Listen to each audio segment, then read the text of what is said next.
All right, so far for our navigation bar, we have managed to remove the bullets.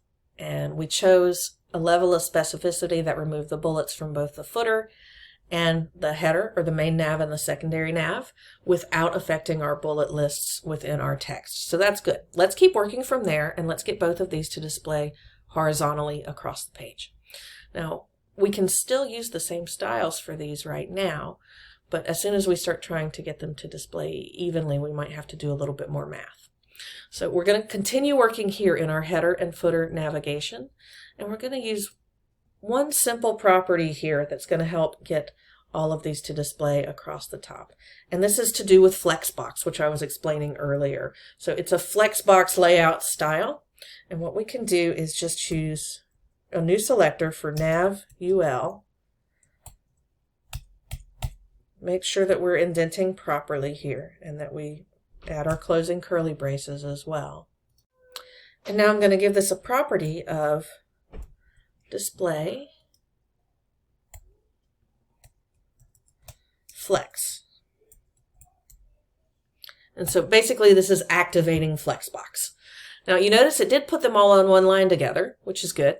And these are all on one line together. The only problem is that they're all really close together, and we want them to take up an equal amount of space across the top of the page. So what I'm going to do now, I might have to break from this for my header and my footer here. But we're going to start here. We've just got need a little bit more space between them. So I'm going to come to my Nav UL LI selector, and I'm going to add an additional property of width. And I've got 5 buttons up here. So 100% divided by 5 is 20%. We do a width of 20. And that gets those taken care of. The problem is down here, I've got 6, right? But they seem to be paying attention to that as well, which is kind of interesting. Let's just check though. We'll come to our footer nav here. So we can do footer nav ULLI. And so again, this is just, we're drilling down from the parent to the child here. So inside the footer, there's a nav element. Inside the nav element, there's an unordered list. And inside of it, there are list items. And we want those to have a width of 100 divided by 6 instead of 100 divided by 5. All right, so we could try that. It looks like we don't need it, honestly. And this flex property should be taking care of that. We could test it by disabling these in the browser just to see, but I'm going to go ahead and grab a calculator and do 100 divided by 6. I think it's 16 point something. Yeah, 16.67. Maybe 16.66%. That way we won't have extra. And we can see that now these are also taking up that space pretty well, and they appear to be all centered. We can examine that a little bit further by using our tool here, just to kind of get a sense. And when I'm hovering over these, I can see that the list items themselves are still aligned to the left instead of centered within that container. And so I want to make sure that those get centered properly. And these are as well. So I can apply an additional class here to my Nav ULLI. And see, this one's for both because I want to center both of them, and that doesn't require a math component that's going to be different for either one. All I have to do is give Nav ULLI a property of text align center. And you can see now they've been centered. They don't look like it, right? This one especially looks a little strange, but when I'm hovering over the list items here, I can see that the text is now centered in there. And the same thing down here. So they're all centered. Now the biggest problem that I have personally is that my list items contain anchor elements. And those anchor elements are what I actually have to click to be able to visit the link.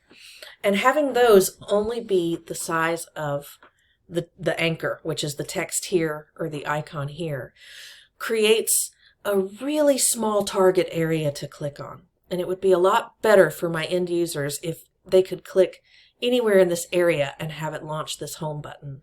So I need my anchor elements to be the same size as my list items, in other words. And I can do that by adding an additional style. I'm going to come back to my sources And I'm going to add one more here that targets nav ULLIA for the anchor elements. And again, I want this in the header and the footer, so I'm just going to call out nav because both of those are wrapped in a nav element. And I'm going to give the anchor elements a property of display block. And what that will do is make anchor elements behave like a block level element, and they will then take up the whole space that's available so that when someone's hovering over this, even if they're over here, they don't have to aim for exactly the size of the anchor text to be able to click on those and have the anchor element open. And down here we're seeing the same thing. So now my target area is as big as the list item. It's not quite as tall though. So that means if somebody's hovering like right here, they're not going to be able to click on that icon. So we may want to take care of that.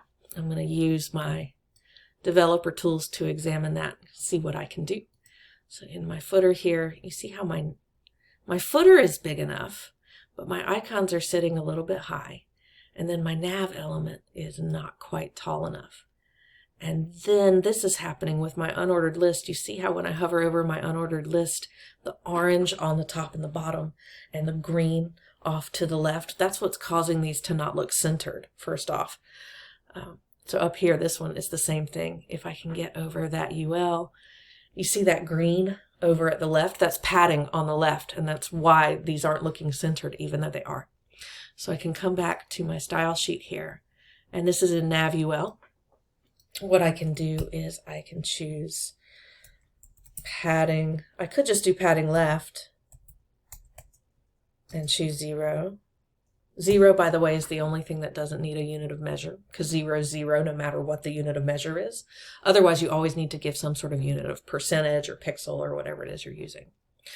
Okay, so that got rid of the padding off to the left, or it should have. Still doesn't really look centered, but it's just because this link, the text is so much longer. Let's look down here. Our icons are the same. Yeah, that looks a lot better. And then I might also be able to get this target area where you click better if I get rid of the margin on the top and the bottom. So I'm going to come back here and choose margin. And I'm just going to do margins all the way around. So I'm just going to use margin instead of left, right, center.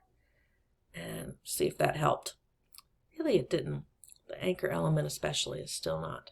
That means my list items are still too narrow. And my list. So one of the things I'm noticing is that on my header, everything is lining up properly. It's just that the icons are so much bigger on the footer. They're taller than the space that's being provided, and I think it's because we've set them to that 2x scale. So what I'm going to do is a couple of things. First, I'm going to get rid of this margin that I'm seeing around the body, because I'd like to be able to manage that myself. So you see that orange ring around everything? That's the body element that's leading to that. So I'm going to come to my HTML body, and I'm going to just enter a value of margin 0. So when I just say margin, that means all 4 sides being treated the same. I can also target margin left, margin right, margin top, margin bottom. And I can also target all of those in this margin property as well. So that's kind of interesting. So for now, I'm just going to do 0 margins all the way around. And then in looking at my header, I can see that all of these are the same size as the text. And now I've got them all flush against the top here. And then for my footer, I'm still having that issue where the icons are taller than the available space from the container. And so I'd like to do something about that. And what I'm going to do about that is actually just declare a height property for both my top nav and my bottom nav. They're going to be different, but they're going to be consistent. And normally I wouldn't want to do that like there was something on the page otherwise, but for my header and footer, I actually do want them to be a fixed height. We normally try to avoid fixed heights as much as we can, or fixed sizes in general for a responsive website. But for this one, I want to make sure that these are, and that they are, centered within that container. So I'm going to come to my sources panel, and I'm going to get rid of this nav element that I have open here, so I don't need it. And then I'm I'm going to keep all of my general nav, the ones that apply to both the top and the bottom nav, up here together. And then I'm going to start writing the ones that are specific to one or the other down here. So I'm going to take header nav, and I'm going to give it a fixed height of around 40 pixels. And what that's going to do is, you see now I have this fixed height. Now the problem is these are not centering anymore, right? They're still kind of staying up above the top. So what I also need to do is give those, I think it's the anchor elements that are going to need it. It might be the list items, but I need to write an additional property for header nav ULLIA. And I'm going to give that a line height, which is the same as leading in print. And usually it needs to be like the negative value, I think, of the height. I'm going to try, we'll try 40 pixels first. I've done this in a minute. And let's see. Yeah, now they're centered in there. So usually the line height needs to be the same value as the height. And that's what gets the text and the content to all center inside that button. So see, now these are looking really good where this entire area is going to be clickable. But we need to do just a little bit more work on the footer because right now our target area is a little bit too short. So I'm going to do the same thing for the footer, and really the only difference is I'm going to be giving a different height value because these icons are taller than the lines of text. So I'm also going to set up a footer nav. Now notice the only thing I have to change is the thing that I want to be different. So when I do this, everything that's already being applied to just nav, if I had a nav, or anything that's being applied to these, are going to be inherited by the footer unless I say otherwise in a more specific selector. So here I'm going to give this one a height of, I'm thinking it's probably around maybe 75.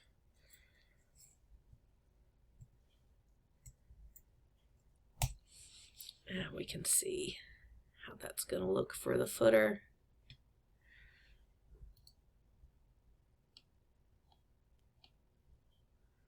Oh, that's a lot bigger than it needs to be.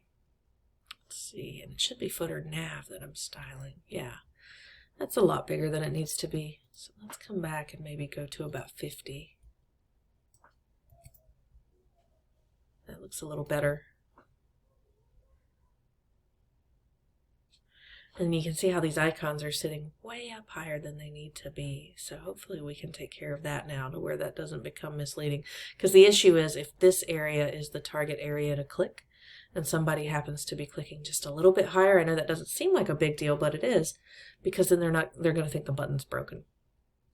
So let's see, we've given it now a height of 50 pixels. Let's try giving,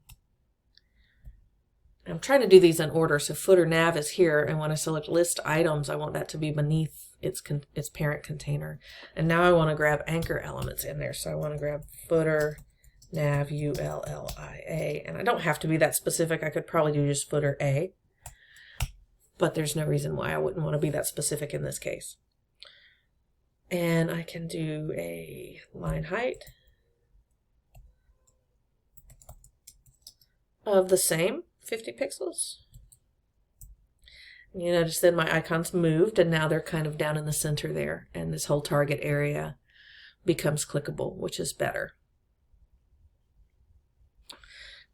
Okay, so that solves that problem. It took a little bit of time to do, but hopefully you're seeing a little bit about how to work with this. Now the one thing I want to do is this little asterisk right here means I have unsaved changes. And I want to make sure, since I'm designing in browser, that I don't have to go back and repeat all this work. So now I'm going to do a quick save as.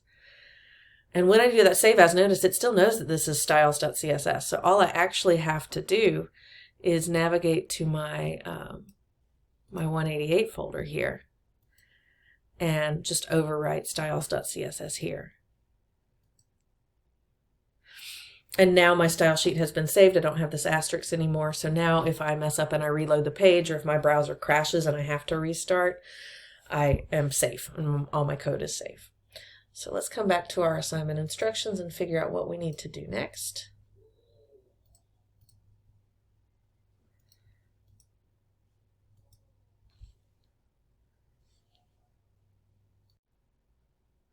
Okay, and one of the last more general things that I need to do before I can move on to doing a little bit more aesthetic styling for this instead of positional is just to get rid of the underline under these links. Now you can see that my icons already aren't underlined. That's probably coming from Font Awesome's style sheet. They probably already took care of that.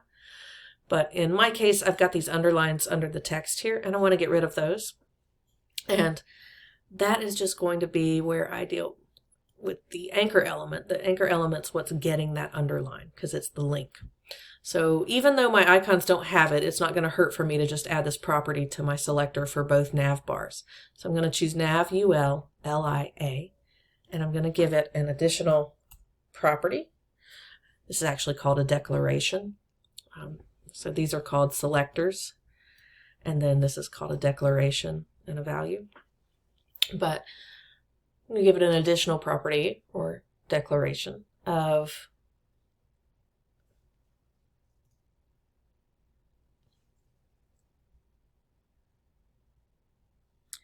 I believe it is, I had it in my head, now it's just gone. Text decoration, that's it, of none. Hopefully it normalizes for you when you see me have just a moment where I stutter on these things, that we don't actually have to know all of them. We just need to know what the language is capable of so that we can look up the solution. And it's okay if you don't know all of it. That text decoration, none. Got rid of my underline. So now this is starting to look a lot more like a proper navigation bar. I just need to give it some color and to do a little bit more to it. So I'm going to do that in another video though, because this one's gotten long enough. And I'll catch you in the next one. We'll start talking about adding some color to these navigation bars. Oh, I suppose I could center this copyright statement before we finish up though. So, okay, last thing.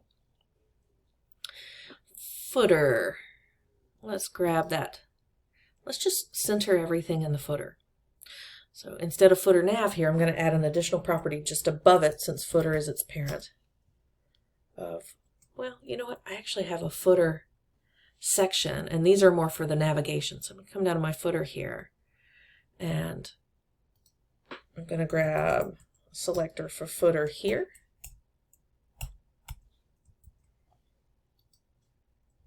Make sure I close that.